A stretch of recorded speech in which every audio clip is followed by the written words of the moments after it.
வணக்கம். GK with JK channel மூலம் வரவேற்கிறேன். எல்லா கடனையும் அடைக்கிறதுக்காக நான் எவ்வளோ முயற்சி செஞ்சாலும் என்னால் முடியல. என்னுடைய வருமானம் அப்படியே லோன் கட்டுறதுக்கே கரெக்டாக இருக்குது. நான் ஒரு கிரெடிட் கார்டு வாங்கி வச்சுருக்கேன், அல்லது 2, 3 கிரெடிட் கார்டு வாங்கி வச்சுருக்கேன். இதை என்னால் சமாளிக்கவே முடியல. இதுக்கு ஒரு முடிவு கட்டலான்னு நான் காத்துட்ருக்கேன். அல்லது ஒரு லோன் நான் வாங்கி வச்சுருக்கேன், இந்த லோன் என்னால் சமாளிக்கவும் முடியல. இஎம்ஐ கட்டுறதுக்கு முடியல, ரொம்ப கஷ்டமாக இருக்குது. சில இஎம்ஐ வந்து மிஸ் பண்ணிட்டேன், ஒரு 6 மாதம் கட்டலை. அதுக்கப்புறமா அது பெனால்ட்டி போட்டு கட்டுறதுக்கு ரொம்ப கஷ்டமாக இருக்குது. என்ன பண்ணுறதே தெரியல. இந்த கிரெடிட் கார்ட்லேயும் எனக்கு பெனால்ட்டி இருக்குது, இந்த லோன்லேயும் எனக்கு பெனால்ட்டி இருக்குது. இந்த பிரச்சனை நான் இருக்கிறேங்க. என்ன பண்ணால் இதுக்கு முடிவு? எனக்கு எங்கேயும் லோனும் கிடைக்கல. இந்த சூழ்நிலை இருந்தீங்கன்னா இந்த வீடியோ உங்களுக்கான ஒரு வீடியோ. இந்த வீடியோவில் நம்ம 2 விஷயத்தை முக்கியமாக பார்க்க போகிறோம். அதாவது நம்மளோட டாக்குமெண்ட்ஸ் வச்சு முறையாக நம்ம வாங்கியிருக்கக்கூடிய லோன்ஸ் ஆனாலும் சரி, கிரெடிட் கார்டானாலும் சரி, அதுக்கு முடிவு கட்டக்கூடிய ஒரு முக்கியமான விஷயத்தை பார்க்க போகிறோம். அதே நேரத்தில் கைமாத்தா நான் வாங்கினேங்க பைசா. அது வந்து பார்த்திங்கன்னா ஒரு ஸ்டாம்ப் பேப்பரில் சைன் பண்ணி நான் இத்தனை மாதத்தை திரும்ப தரேன், அது வரைக்கும் இத்தனை பைசா வட்டின்னு சொல்லி நான் சைன் பண்ணி ஒரு லோன் ஒரு பைசா வாங்கினேன். ஸோ இப்போ பார்த்திங்கன்னா நான் வட்டி மட்டும் தான் கட்டிகிட்ருக்கேன், அந்த லோன் அடையிற மாதிரி இல்லை, அதாவது கடன் அடையிற மாதிரி இல்லை. இப்போ அவர் வந்து என்னை டார்ச்சர் பண்ணிட்டுருக்காரு. 2 மாதம் கட்டல, 3 மாதம் கட்டலைன்னா வீட்டில் வந்து அசிங்கம் பண்ணிட்டுருக்காரு. இதுக்கு முடிவு கட்டுறதுக்கு என்ன பண்ணலாம்? இந்த 2 விஷயத்தை இந்த வீடியோ நம்ம டீட்டெயிலாக பார்க்க போகிறோம். இந்த வீடியோ முழுசாக பாருங்கள், கண்டிப்பாக உங்களுக்கு யூஸ்ஃபுல்லாக இருக்கும். அதுக்கு முன்னாடி ஜேகே சேனலுக்கு இது வரைக்கும் நீங்கள் சப்ஸ்கிரைப் பண்ணி பக்கத்துக்கு பெல் ஐகானை ப்ரெஸ் பண்ணி ஆல் ஒரு ஆப்ஷன் கொடுங்க. இதுபோல் நீங்கள் செய்யும்போது நாங்கள் அப்லோட் பண்ணி நோட்டிஸ் உங்களுக்கு போஜமாக்கும். இந்த வீடியோ உங்களுக்கு பிடிச்சிருந்துச்சுன்னா ஃப்ரெண்ட்ஸுக்கு ஷேர் பண்ணுங்கள், தெளிவாக லைக் நான் மறக்காம லைக் பண்ணுங்கள். ஸோ இந்த வீடியோவில் ஃபர்ஸ்ட் நம்ம பார்க்க போகிறது கிரெடிட் கார்டு லோன் பிரச்சனை இருக்கிறவங்களுக்கு என்ன பண்ணலாம். செட்டில்மெண்ட். இந்த செட்டில்மெண்ட் பொறுத்த வரைக்குமே நிறைய பேருக்கு ஒரு தவறான ஒரு விஷயம் போயிட்டுருக்கு. அதாவது இந்த செட்டில்மெண்ட் போட்டால் போதும், நிம்மதியாக இருக்கலாம், நமக்கு வந்து அதிகமாக கட்ட வேண்டிய இடத்துல குறைவாக கட்டிட்டு தப்பிச்சிடலாம் சொல்கிறாங்க. இது ஒரு வகையில் உண்மையாக இருந்தாலும், ஆனால் இந்த உண்மை யாருக்கு நடக்கும்? எல்லாருக்கும் இது போல் செய்வாங்களா கேட்டிங்கன்னா அதுதான் சந்தேகம். அதாவது நான் ஒரு 7 லட்ச ரூபா கட்ட வேண்டிய இடத்துல வெறும் 80,000 கட்டிட்டு கூட நீங்கள் போக முடியும். ஆனால் அதுக்கு சில எலிஜிபிலிட்டி எதிர்பார்க்குறாங்க. அந்த எலிஜிபிலிட்டி உங்கள்கிட்ட இருக்கான்னு பாருங்கள், அதை நான் எக்ஸ்பிளைன் பண்ணுறேன். அது நீங்கள் கம்பேர் பண்ணி பாருங்கள், உங்களுக்கு இது சூட்டபிள் ஆகுதா இல்லையான்ட்டு. அதுக்கப்புறமா அந்த கிரெடிட் கார்டுக்கான விஷயத்தை உங்களுக்கு சொல்கிறேன். சில பேர் இஎம்ஐலாம் போட்டு டிவி வாங்கியிருப்பாங்க, பைக் வாங்கியிருப்பாங்க, கார் வாங்கியிருப்பாங்க. அப்பேற்பட்டவங்களுக்கு செட்டில்மெண்ட் போட முடியும். ஆனால் அது செட்டில்மெண்ட்டு கொஞ்சம் ரிஸ்க்கான செட்டில்மெண்ட். அதை பற்றி நம்ம பார்க்கலாம். ஸோ ஒன் பை ஒன் நான் பார்த்துட்டு அதுக்கப்புறமா அந்த கந்துபடியில் மாட்டிட்டு உங்களுக்கு வெளியே வரதுக்கான விஷயத்தை உங்களுக்கு சொல்கிறேன். ஃபார் எக்ஸாம்பிள் ஒரு 10 லட்ச ரூபா லோன் வாங்கியிருக்கீங்க, வட்டி ஒரு 16%, 16% பேர் ஆனம் போடுறாங்கன்னா, இஎம்ஐ ஒரு 60 மாதம் எடுக்கிறீங்க வச்சுக்கோங்களேன். இதெல்லாம் நான் எக்ஸாம்பிளுக்கு தான் சொல்லிட்டு இருக்கேன். ஸோ வருடத்துக்கு வட்டி மட்டுமே அந்த 10 லட்சத்துக்கு 16% போட்டிங்கன்னா 1,60,000 வருதுங்க. இந்த 1,60,000 12 மாதமாக நம்ம டிவைடேட் பண்ணும்போது வகுக்கும் பொழுது 13,350 வருது. அதே போல் அசல் என்ன பண்ணுவாங்கன்னா, அந்த 10 லட்சத்தை 60 இஎம்ஐயாக கன்வெர்ட் பண்ணும்போது, அதாவது வகுக்கும் பொழுது பார்த்திங்கன்னா மாதம் 16,666 வருது. அதாவது 13,350 16,666.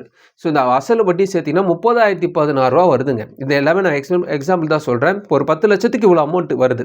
நீங்கள் மாதம் 30,000 கட்டிட்டு வரீங்க வச்சுக்கோங்களேன். 5 வருஷம் கட்டக்கூடிய இஎம்ஐயில் நீங்கள் 3 வருஷம் சரியாக செலுத்திட்டீங்க. அதில் பார்த்தீங்கன்னா 3,99,984 அசல் இன்னும் நீங்கள் இனி செலுத்த வேண்டியது இருக்குது அப்படின்னு சொல்கிறாங்க. அதாவது 24 மாதத்துக்கு அசல் மட்டும் பெண்டிங்கில் நிற்குது. 3,99,000 அசல் கட்ட வேண்டியது இருக்குது. அதே போல் இந்த 24 இஎம்ஐயில் வந்து வட்டி மட்டும் பார்த்திங்கன்னா 3,20,400 இருக்குது. மொத்தமாக 7,20,384 இந்த 24 மாதத்தில் கட்ட வேண்டியது இருக்குது. ஆனால் உங்களால் கட்ட முடியல. ஏன்னா இவ்வளோ 3 வருஷத்தில் நீங்கள் கட்டுறது பார்த்திங்கன்னா ஃபுல்லாக வட்டி மட்டுமே கட்டிட்டு இருக்கிறதுனால இவ்வளோ பெரிய தொகையை இந்த 2 மாதத்தில் கட்டுற மாதிரி இல்லை, ஒரு பெரிய செலவில் நீங்கள் மாட்டிக்கிட்டீங்க.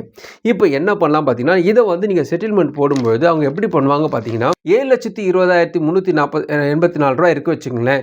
இதில் வந்து நீ இனிமேல் கட்ட போகிற வட்டி, அந்த வட்டி நம்ம மைனஸ் பண்ணுறோம் வச்சுங்களேன், 4 லட்ச ரூபா இருக்குது. ஸோ வட்டியை கழிச்சிட்டிங்கன்னா 4 லட்ச ரூபா தான் கட்டுற வேண்டிய சூழ்நிலை இருக்குது. ஆனால் இப்போ இவங்க என்ன பண்ணுவாங்கன்னா, இந்த 36 மாதம் நீங்கள் ஏற்கனவே கட்டியிருந்தீங்க இல்லையா, அதில் வட்டி எவ்வளோ கட்டியிருக்கீங்க பார்த்து அதை இதோட மைனஸ் பண்ணுவாங்க. வட்டி மட்டுமே 4,80,000 கட்டியிருக்கீங்க வச்சுங்களேன். அந்த 4 லட்சம் மைனஸ் பண்ணிவிட்டு 80,000 கட்டிட்டு வெளியே வரலாம். இது வந்து ஃபார் எக்ஸாம்பிளுக்காக சொல்கிறேன். இது இப்படியே டிட்டோவாக நடக்காது.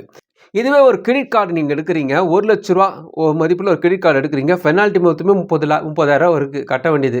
ஸோ 1,30,000 நீங்கள் கட்டணுங்க.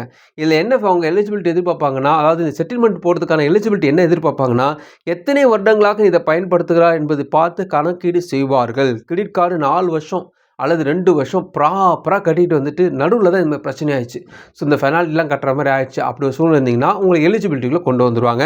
ஸோ 1,30,000 கட்ட வேண்டிய இடத்துல ஃபார் எக்ஸாம்பிளுக்காக சொல்கிறேன் 40,000 கட்டிட்டு போயிடலாம். ஏன்னா இந்த 4 வருஷம் நீங்கள் யூஸ் பண்ணியிருப்பீங்க இல்லையா, அதெல்லாம் பார்த்து தான் இந்த விதமான விஷயங்களுக்கு வந்து ஒரு எக்ஸெப்ஷன், அதாவது உங்களுக்கு வந்து சில தள்ளுபடி மாதிரி செய்ய வாய்ப்பு இருக்குது. இந்த செட்டில்மெண்ட் எப்படி செயல்படுது பார்த்தீங்கன்னா, ஆர்பிஐ மூலம் ரிஜிஸ்ட்ரேஷன் பண்ண கவர்மெண்ட் பேங்க், பிரைவேட் பேங்க், நான் பேங்கிங் ஃபினான்ஸ் கம்பெனி இவங்கெல்லாம் பார்த்தீங்கன்னா ஒவ்வொரு வருஷமும் வாரா கடன் தொகை கணக்கு ஒப்புவிக்க வேண்டும். அதாவது இத்தனை பேருக்கு நாங்கள் லோன் கொடுத்தேன், சில பேர் கட்டாமல் விட்டுட்டாங்க, அவங்க இந்த காரணத்துக்காகலாம் வச்சுருக்காங்கன்னும் பொழுது இந்த செட்டில்மெண்ட்டை வந்து அந்த காலத்தில் நிரப்பிடுவாங்க. செட்டில்மெண்ட் சிலர் போட்டுட்டாங்க, அதனால தான் எங்களுக்கு வந்து டாலி ஆகலைன்றது அந்த இடத்துல கொண்டு வருவாங்க. யாருக்கு பயன் தரும் பார்த்தீங்கன்னா, ஃப்யூச்சரில் எனக்கு பெருசாக லோன்லாம் எடுக்க ஐடியா கிடையாதுங்க, பொண்ணுங்களாம் கல்யாணம் பண்ணிட்டேன், வீடெல்லாம் கட்டிட்டேன், இதுக்கப்புறம் நான் லோனு கட்டுற ஐடியாலாம் இல்லை, லோன் வாங்கக்கூடிய ஐடியாலாம் இல்லைன்னா நீங்கள் செட்டில்மெண்ட் போடலாம். அப்படி இருக்கும் பட்சத்தில் எனக்கு வந்து ஒரு ஹோம் லோன் எடுக்க போகிறேன், பொண்ணு கல்யாணம் பண்ண போகிறேன், ஒரு எஜுகேஷன் லோன் எடுக்க போகிறேன், ஃப்யூச்சரில் தேவைப்படுது அப்படின்னு இருந்தீங்கன்னா இந்த செட்டில்மெண்ட் ஒரு சரியான விஷயம் கிடையாது. தீமைகளின் போது கிரெடிட் ஸ்கோர் தாறுமாறாக இறங்கிடும், பிளாக் ஆகிடும்.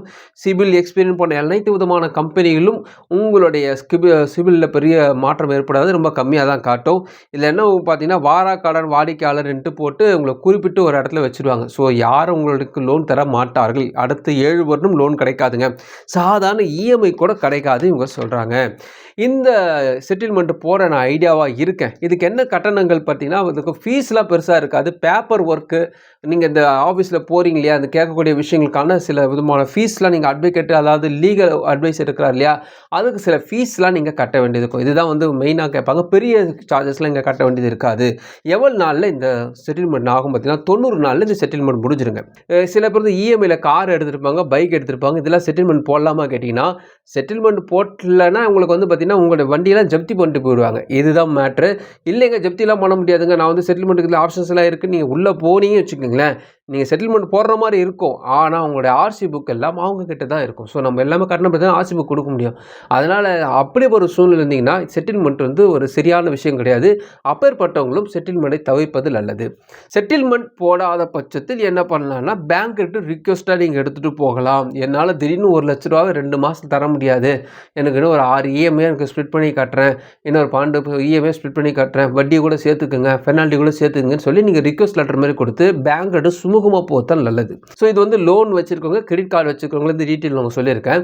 இப்போ வந்து கைமாத்தா பணம் வாங்கிட்டு இருக்காங்க, எனக்கு எங்கே போய் செட்டில்மெண்ட் போட முடியும், யார் எனக்கு நியாயம் சிவா கேட்டிங்கன்னா, ஒருத்தர் உங்களை ஏமாற்றிட்டார், அதான் ஏமாற்றிட்டார் சொல்ல முடியாது, பணம் அவர் தெரிஞ்சு தான் போய் வாங்குறீங்க, 2 பைசா 5 பைசா 3 பைசா 10 பைசான்னு வாங்குகிறோம், தெரிஞ்சு தான் வாங்குகிறோம். ஆனால் அவர் என்ன பண்ணுறாருன்னா, நீங்கள் 2 மாதம் பணம் தரலைன்னு உங்கள் திட்டுறாரு, அது இல்லாமல் உங்கள் பைக் எடுத்துகிட்டு போயிடுறாரு, வீட்டில் இருக்கிற பொருளை எடுத்துகிட்டு போயிடுறாரு. இந்த மாதிரி ஒரு ஆக்டிவிட்டீஸ் பண்ணுறது அல்லது உங்களை அடிக்கிறது, உங்களை துன்புறுத்துறது, இந்த மாதிரி ஒரு பிரச்சனை வரும்போது தமிழ்நாடு அரசு இதுக்குன்னு ஒரு லீகலான ஒரு சட்டத்தை கொண்டு வந்திருக்காங்க. ஸோ அதை வந்து நீங்கள் கோர்ட்டுக்கு கொண்டு போக முடியும். அது என்னன்னு பார்த்தீங்கன்னா, Tamil Nadu prohibition of exorbitant interest act.